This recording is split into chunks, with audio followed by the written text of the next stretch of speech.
Hello, everyone. I'm Anup Kumar. I'm a researcher working with the Bioinformatics Group and Freiburg Galaxy team at the University of Freiburg, Germany.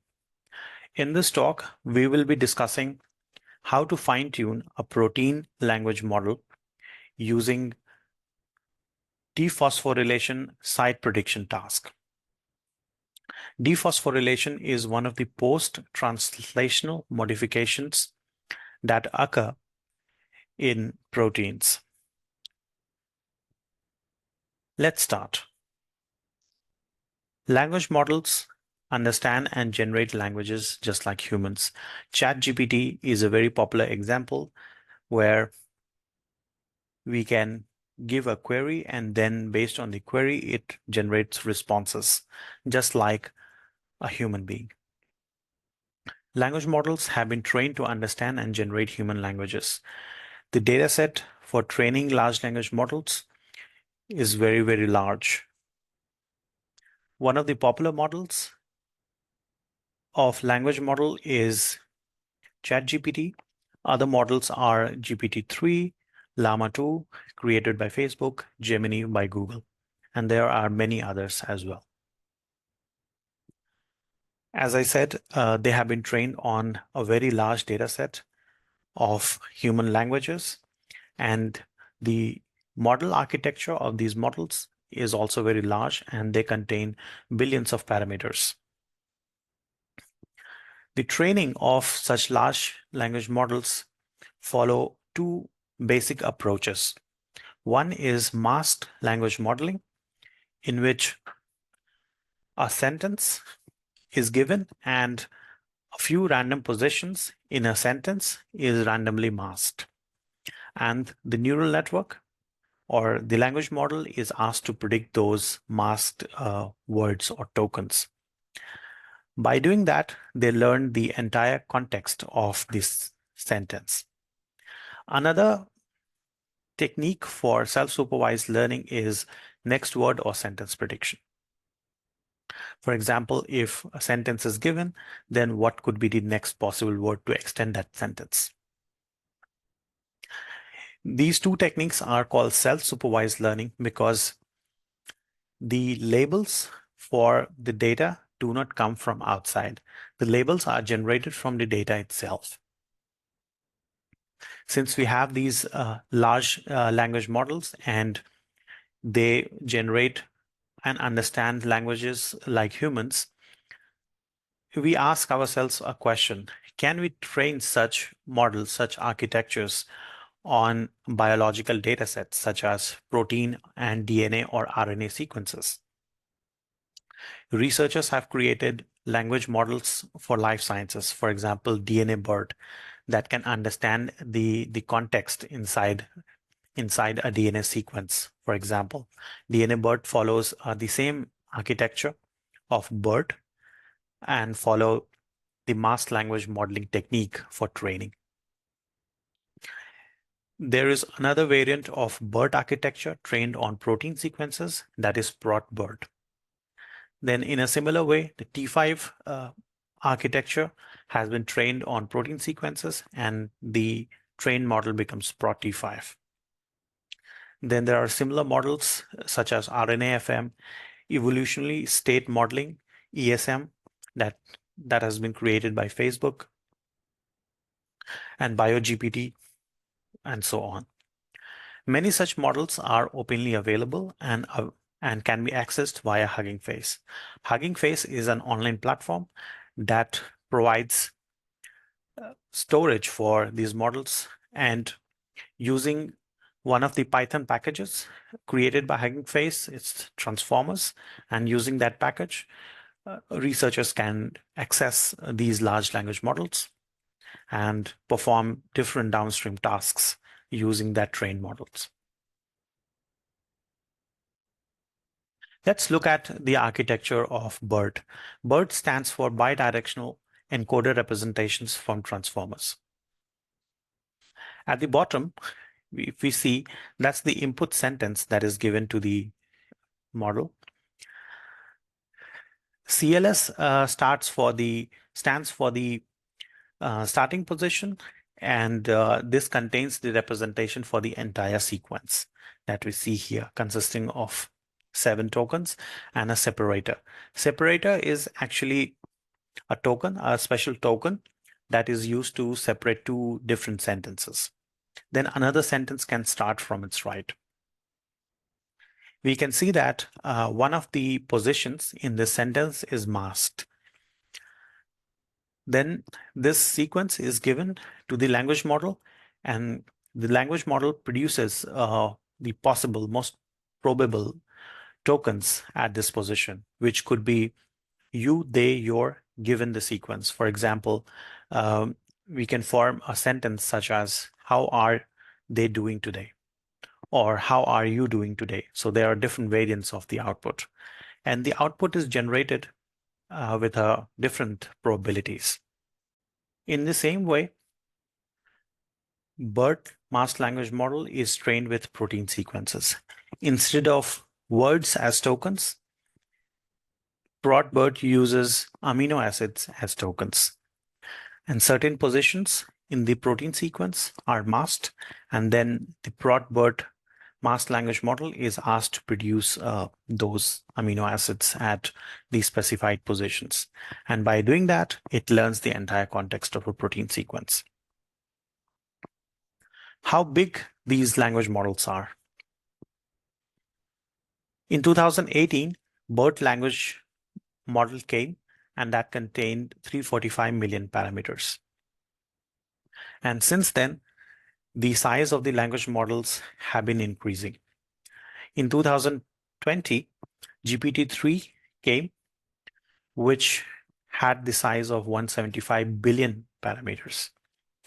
Now, last year, GPT-4 came, and that contains 1.4 trillion parameters. By parameters, we mean how many trainable weights are present in a neural network. Bigger the number of parameters, more complex the model is.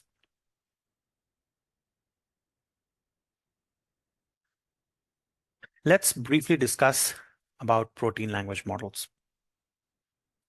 We saw that BERT model was trained on human-generated languages, and BERT large contained parameters of 350 millions. Using the same architectures that used to create these language models have been used to create protein language models trained on a large number of protein sequences. There are two large protein databases. One is UniRef, and the second is a big fantastic database. Both these databases for proteins contain a large number of protein sequences. For example, Big Fantastic Database, which is also known as BFD, contains more than 2.4 billion sequences. And this data has been used to create different variants of language models trained on proteins, such as BERT, which becomes ProtBERT, Albert becomes ProtAlbert, then T5 becomes ProtT5, and so on. Just like large language models, protein language models are also big. For example, ProtT5 contains close to 1.2 billion parameters. When a language model becomes such large, then there are challenges in training such models. For example, ProtT5XL architecture needs more than 5,000 GPUs for training on a BFD database, which is a very large infrastructure for anyone or for any group. And it's also not about the large infrastructure that is needed for training. It's also about expertise that is needed to do large-scale AI training. Both these challenges are not easy to solve. Researchers have put in a lot of effort and created approaches to mitigate such issues, because most of the labs and researchers do not have access to these many GPUs, and also expertise in large-scale AI training is also scarce. One approach to mitigate such challenges is to fine-tune these pre-trained models on downstream tasks, such as protein family classification. We can do protein for family classification using standard neural network as well. That is not pre-trained on any prior protein sequences. Then we can also get some accuracy. But when we use a protein language model, which is pre-trained on a large data set, then the neural network already contains knowledge about the context in the protein sequences. And when there is an approach to fine-tune such pre-trained models on downstream tasks, then we expect a better accuracy or better classification accuracy on such tasks. The benefits of fine-tuning these pre-trained models are it requires smaller data. When we train a neural network from scratch, then we need a large data set. Otherwise, our neural network is prone to overfit because it needs large amount of data to generalize. If we have smaller data, then and we want to use a deep learning approach for classification, then we can use such pre-trained models. Then also pre-training such models is quite challenging, and that requires a lot of expertise. But fine-tuning such models requires less expertise, and there are lots of tutorials and blogs written to explain such approaches. So it requires less expertise. Also, the training time and compute resources required to fine-tune is very low. And all these comes at a benefit of higher accuracy. Let's look at the architecture of protein language model. At the bottom here, we can see these are the individual amino acids given as a sequence, which is a protein sequence of length L, and they are arranged in the same order. Then it is passed to a couple of layers, which are responsible for tokenization and encoding. So these amino acids are then converted to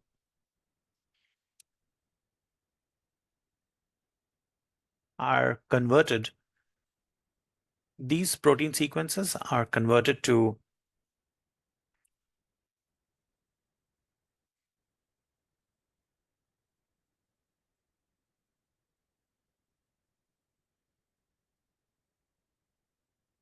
these protein sequences are then represented by a fixed size vector. And this vector not only represents these amino acids, but also maintains the order of the protein sequence.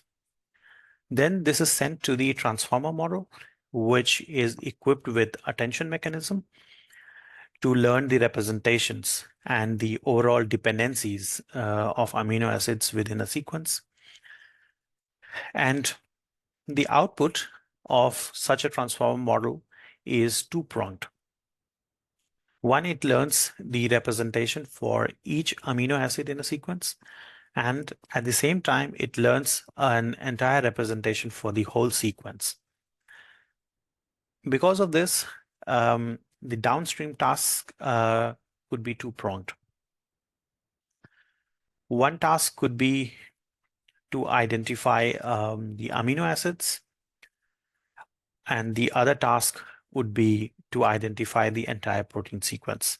So the tasks could be divided into a token level classification, for example, amino acid level classification, and then it can also go to the entire sequence level classification or protein level classification. So both the tasks are possible.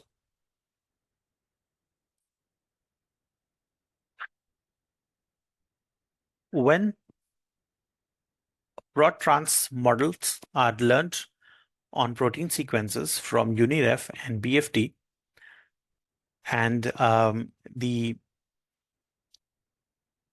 representations for each amino acid is extracted, and then they are downsampled to produce these t-SNE embedding projections. We can find interesting facts, what it learned. In the top left, we can see when an embedding is randomly initialized, we see that the amino acids here, based on their different properties, they are not correctly clustered. But when we extract these embeddings from a pre-trained model, then we can see that amino acids get clustered based on their biochemical properties. For example, the amino acids which are hydrophobic, these vertical green triangles, they become clustered together compared to the positively charged amino acids. And there are other categories based on the biophysical properties are also correctly clustered. For the protein structural class, we can see that when it's randomly initialized, then we do not see any pattern. But from the pre-trained model, we can see it provides some kind of clustering based on their structures. In the third plot here, we can also see that the protein sequences from different species also get clustered in a nice way. For example, eukaryota protein sequences are represented in blue, and the bacterial sequences are present in green, and the archaea and viruses, they are also present as red and orange respectively. These projections show that the pre-trained models contain the representations for all these amino acids and protein sequences, and the protein sequences and amino acids which are closer to one another, they have closer representations or similar representations compared to the ones which are different from them. This learning is quite helpful when we apply on a downstream task.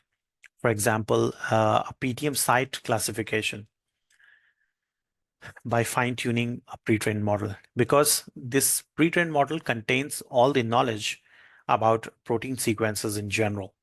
Then it learns better embeddings of our new protein sequences, and then it provides higher accuracy for classification in the end.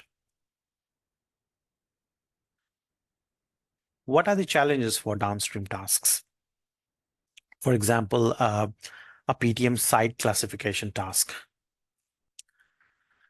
The two tasks that can be done is, one is fine-tuning, which is training the entire model, again on a small data set. And the second is extracting the embedding of the sequences by the model. Then that does not require any changes in the model or model weights.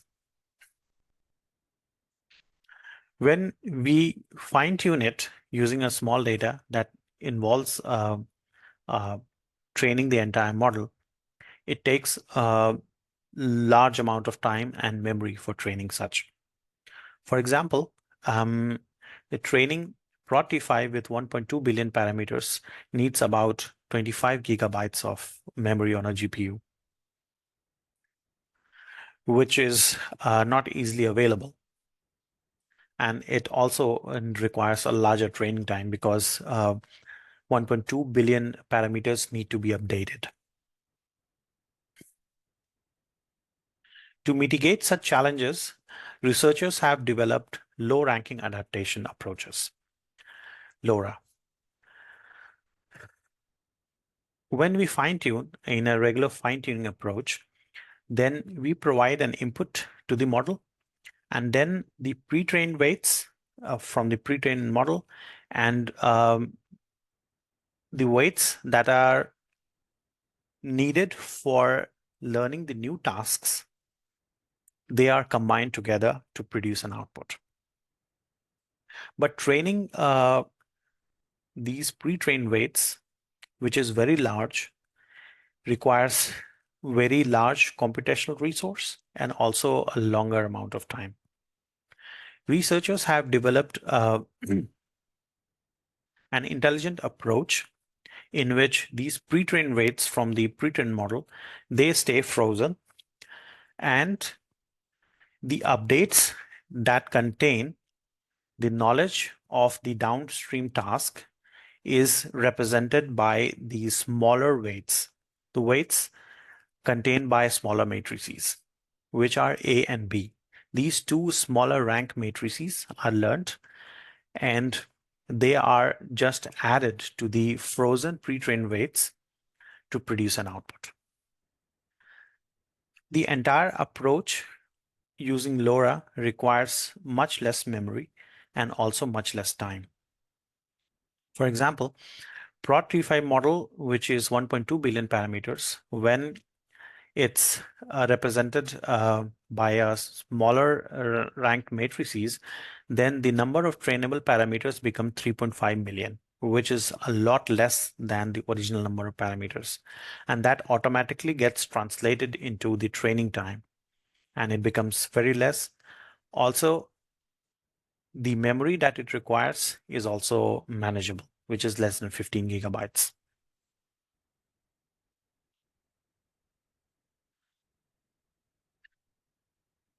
We will look at a use case to fine-tune a protein language model using low ranking adaptations.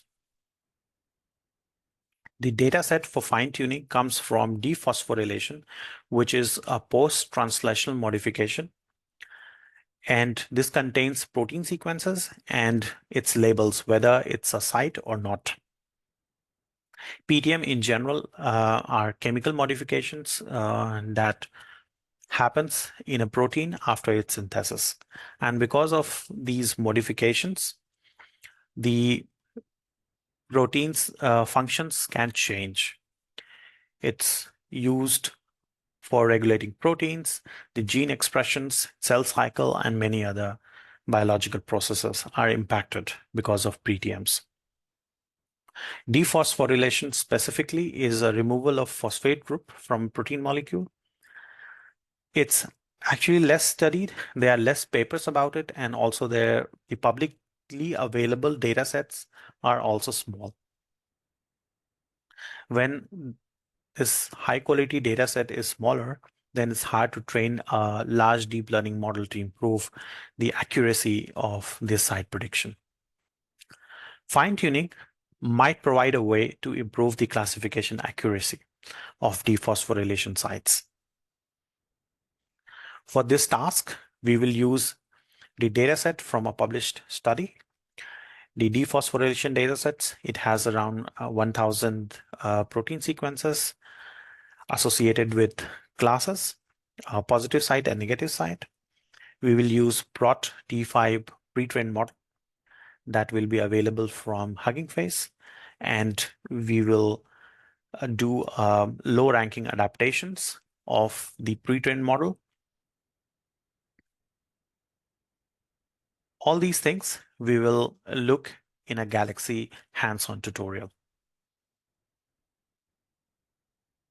In this talk, we discussed briefly about language models, how masked language modeling work in general, how these protein language models are created, what are the general architectures, and then we briefly discussed about the use case to showcase how we can actually fine-tune protein large language model using a publicly available data set to predict dephosphorylation sites. Thank you. We will now move on to the hands-on tutorial in Galaxy.